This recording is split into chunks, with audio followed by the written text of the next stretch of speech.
I guess the key to it's been that the squad has developed nicely during the last 12 months. So we weren't looking for too many changes at all, and it helped. The last sort of third of the season, we had a pick-up in our performances, and we gained some balance and rhythm in the team. And so I wasn't looking to change too much. And we had plenty of players on contract, and of course you have to sort out that those who are coming to the end of their contracts. And like a lot of years, it was very sad to see a number of players go, and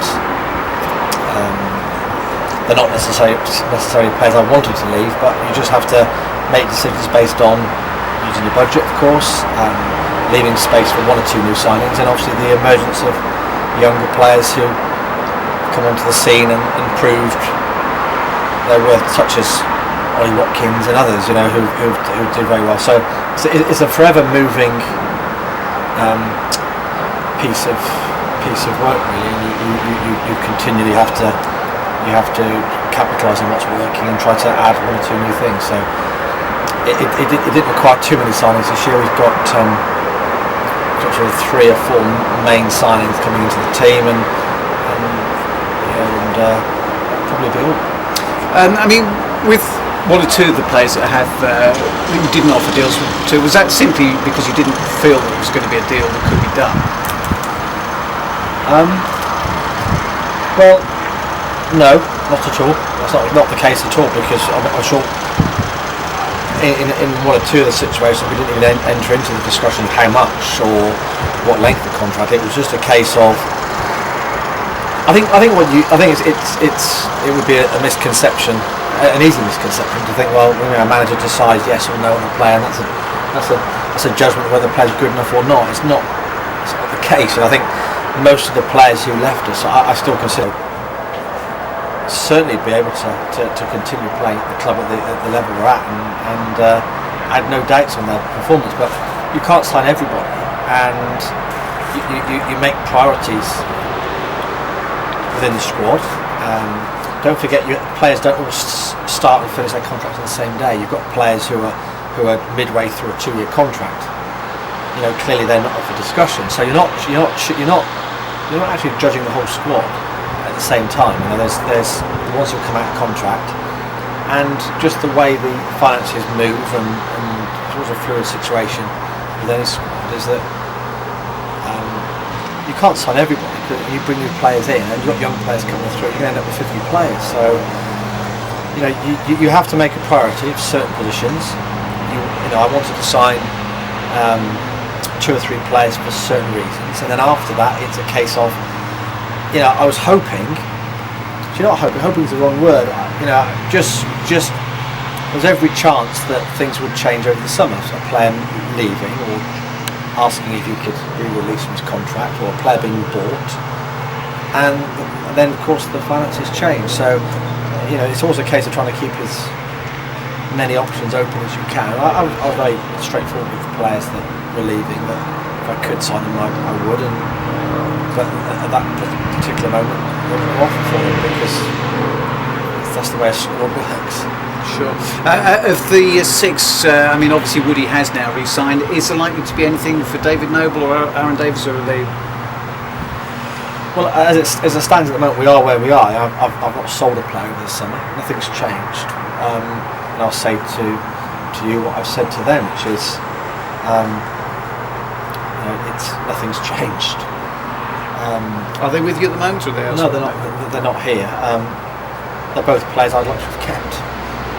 They're both good enough to be here. They're both doing very well for the club, and I would like to have kept them. But on the other hand, they weren't the first through the door in terms of my problem. I was honest with them on that front. It's one of the realities of professional football, and it's not a nice part. It's the part probably that troubles me the most during the course of a year, is having to deal with those situations on contract with players who have given a lot for the club, who I've committed to. They've committed to Exeter. They've done particularly well over a long period of time, and you just don't want to see people leave. But you have to freshen things up with 1 or 2 signings. There's players coming through who you need to leave space for to develop. And had I been able to sign 1 or 2 more players of that ilk, the ones you mentioned and others, I would have done. It wasn't a case of me wanting to thin the squad out or move them on. I simply couldn't sign everybody.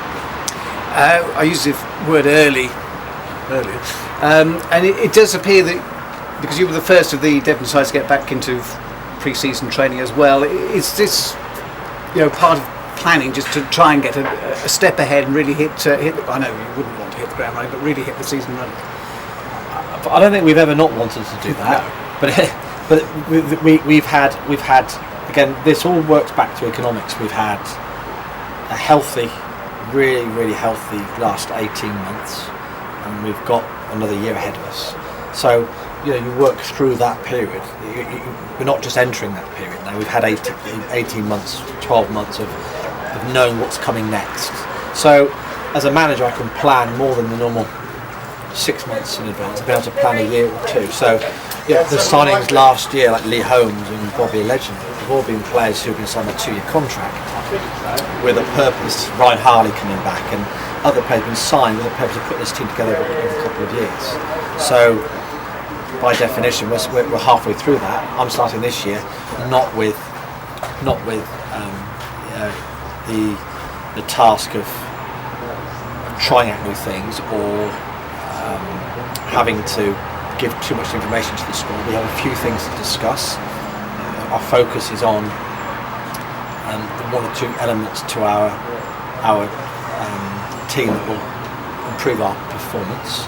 And we're not looking at a plethora of variables. We're looking at 1 or 2 things which have a big impact. So in that respect, I think we're all eager to get stuck into pre-season. The length of the pre-season is it's longer than we've had before, but that's probably just business. That's just about making sure we're not having any more training time. We're just spreading it out a longer period of time to try to reduce the propensity of injury. But the players have taken to it very well. We've got 1 or 2 things to focus on, which normally there's a lot more, so that's nice for me. It does mean we're fine-tuning our focus probably to purely match day performance. There's a balance in the squad. We've probably got 8, 9, 10 players who are going to be starting the season who sort of were involved at the end of last year. Probably other than the 2 or 3 coming in, it's going to be very much the same. And we've got a nice balance to what we're doing. So it does feel like quite a relaxed but also straightforward pre-season. We sort of know what we're doing, and I hope that will transmit to the players and we can start the season in good shape. And you've got Bristol Rovers this weekend. It's a time when, I think quite often teams are, you might be playing with some blazes and the salt ashes. What sort of test will they give you? Well, it could be a good barometer to where we are, considering they were promoted to last year in our league, and I think it'd be a nice bit of context for us early in the season where, like I said to you, I took near enough to know the team, and it's not set in stone yet, but it gives me a good chance to play 45 minutes, maybe an hour with those players, and get some kind of level of where we are compared to last year. So it's an instant, for me, it will be an instant window into our state of progress, because I've got something to compare to when we played at Rovers only 2 or 3 months ago. So yeah, it gives me immediate context, which is important over the next month.